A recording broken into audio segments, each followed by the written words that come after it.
Ang programang ito ay rated SPG. Striktong patnubay at gabay ng magulang ang kailangan. Maaaring may masiselang tema, lengguwahe, karahasan, sexual, horror o droga na hindi angkop sa... Kay Zoe nga itong sapatos na to! Tita? Dad? Anong ginagawa niyo dito? Bakit ako yung sapatos na? Narito na nga ang ating pakabangan ngayong Miyerkules sa Abot Kamay na Pangarap.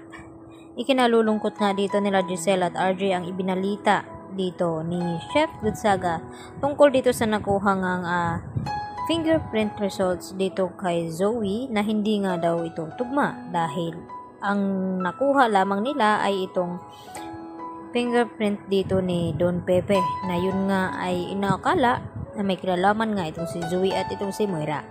Subalit ay may nakuha naman silang panibagong ebidensya na magpapatunay na itong si Zoe ay sangkot nga dito sa nangyaring aksidente kay Don Pepe. At hindi na nga nagpatumpik-tumpik pa itong sina Giselle at RJ na hanapin ang ebidensya na ito.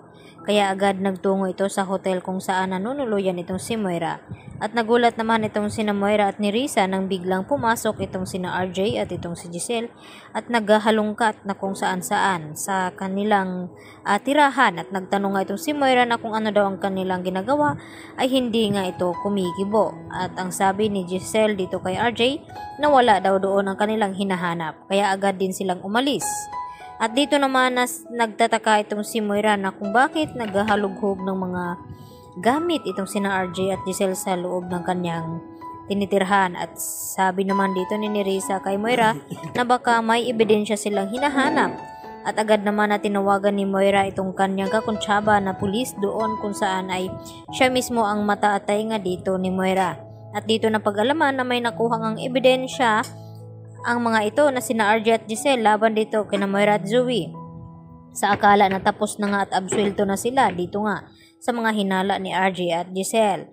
At dito naman na sinabi ni Giselle kung hindi daw kay Moira ay nakakatiyak ito na kay Zoe. Kaya agad na pinuntahan nila itong bahay ni RJ at laking gulat nga nila nang matagpuan sa kwarto ni Zoe itong nga sapatos. At sinasabi dito ni Giselle na match nga itong pinakita ng pulis dito sa kanila at dito sa sapatos na hawak ngayon ni Giselle at RJ. Kaya walang duda na pagmamay-ari nga ito ni Zoe. At bigla naman na dumating itong si Zoe at nagtanong sa kanila na kung ano daw ang ginagawa nila dito sa loob ng kwarto at kung bakit hawak daw nila itong sapatos ni Zoe. At hindi na nga makakatanggi pa itong si Zoe dahil ipinakita na nga ni Giselle ang hawak niyang ebidensya na magpapatunay na may kinalaman itong si Zoe sa nangyaring aksidente kay Don Pepe. At dahil sa galit ni Giselle ay hindi niya napigilan itong kanyang sarili na masaktan nga itong si Zoe. At pilit na pinapaamin na kung bakit gusto niyang paslangin ang kanyang lolo Pepe sa kung ano man ang dahilan. At dito na rin napipilitan na aamin itong si Zoe kung ano talaga ang nagiging dahilan na hindi niya ito sinasadya na maitulak sa bangin itong si Don Pepe dahil inagaw lamang niya itong cellphone na hawak ni Don Pepe at dahil tumawag nga ito kina RJ at Giselle.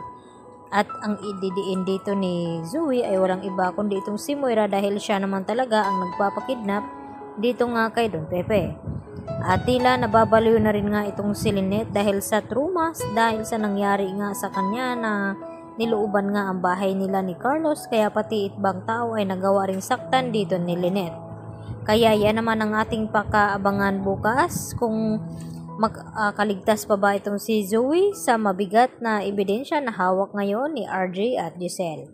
Yan lang po at marami pong salamat sa inyong panonood.